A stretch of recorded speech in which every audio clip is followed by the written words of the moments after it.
ការវិលត្រឡប់របស់សង្សារចាស់គឺជារឿងដែលគួរតែសប្បាយចិត្តឬក៏ជាកត្តាដែលគួរតែប្រុងប្រយ័ត្នយើងសាកគិតបែបងាយៗបែបនេះណាបងប្អូនមនុស្សពីរនាក់ដែលបែកគ្នាទៅហើយ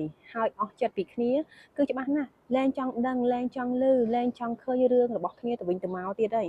អញ្ចឹងហើយអ្នកខ្លះដល់ថ្នាក់ block ដល់ថ្នាក់ unfriend ដល់ថ្នាក់ delete គ្រប់យ៉ាងដែលពាក់ព័ន្ធជាមួយគ្នា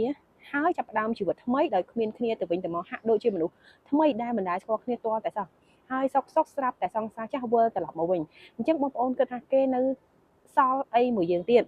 ចាភាគច្រើនអ្នកដែលវិលត្រឡប់មកវិញហ្នឹងគឺច្បាស់ជាមានតែសល់កូនចិត្តខ្លះហើយប៉ុន្តែយើងអត់ដឹងច្បាស់ទេថាជាកូនចិត្តបែបម៉េចជាកូនចិត្តស្រឡាញ់ចាជាកូនចិត្តស្រឡាញ់គឺរឿងដែលល្អបំផុតហើយគាត់ស្រឡាញ់គាត់អត់ទាន់អស់ចិត្តទេគាត់ចង់មករួមរស់ជាមួយយើងវិញគាត់ចង់មកបន្តជីវិតជាមួយយើងវិញចាប់ផ្ដើមការស្រឡាញ់មួយដែលល្អឡើងវិញដែលមិនឲ្យមានកំហុសអាក្រក់ដូចពីមុនមកទៀតណាហើយចង់កសាងផ្លូវជីវិតបន្តទៀតជាមួយយើងអញ្ចឹងជារឿងដែលល្អបំផុតហើយជារឿងដែលយើងគួរតែសប្បាយចិត្តបំផុតហើយនឹងអាចទទួលយកប៉ុន្តែសង្សារចាស់មួយចំនួនណាត្រឡប់មកវិញដោយសារតែមិនអស់ចិត្តការមិនអស់ចិត្តនេះមិនមែនប្រកាសថាមិនអស់ចិត្តដោយសារតែគាត់នៅស្រឡាញ់ណាអ្នកខ្លះវិញមិនអស់ចិត្តរឿងអីមិនអស់ចិត្តថាហេតុអីកាលពីមុនយើងបែកពីគាត់ដោយសារតែគាត់អន់ខ្លាំងពេកមែនដោយសារតែគាត់ក្រខ្លាំងពេកមែនអញ្ចឹងគាត់ត្រឡប់មកវិញហ្នឹងត្រឡប់មកជាមួយនឹងកូនចិត្ត proof ដើម្បីបង្ហាញថាឥឡូវគឺគាត់ខ្លាំងគាត់ល្អជាងមុនគាត់ប្រកែជាងមុនគាត់អស្ចារ្យជាងមុនហើយឲ្យយើងបាក់ចិត្តស្រឡាញ់ឲ្យខ្លាំងជាងមុននៅពេលដែលយើងបាក់ចិត្តស្រឡាញ់គាត់ហើយនៅពេលដែលយើងទទួលស្គាល់អត្តសញ្ញាណរបស់ថ្មីរបស់គាត់ទាំងហើយ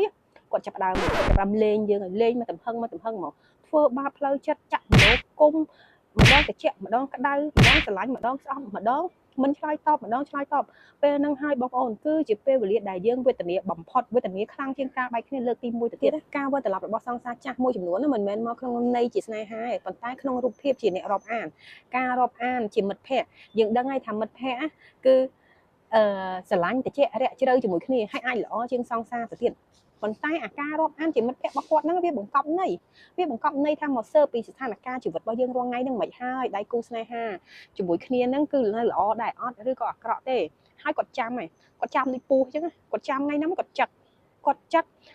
រក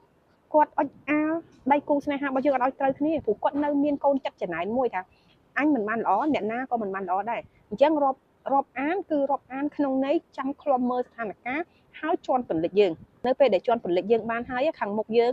ចាសង្សារចាស់នឹងសម្ដែងអាណិតអាសូរស្រឡាញ់ធ្វើការយល់ចិត្តហើយនឹងអាចមកមានទំនាក់ទំនងបែបនោះម្ដងទៀតប៉ុន្តែក្នុងចិត្តវិញលួចសើចចំអកលួចជន់ថាសំមុខវាហើយឃើញទេវាអត់ពីអញទៅគ្មានយកអាណាបានទេអាណាក៏មិនល្អជាងអញដែរត្រូវតែអន់ជាងអញជានិច្ចអញ្ចឹងឯងសប្បាយចិត្តខ្លាំងណាស់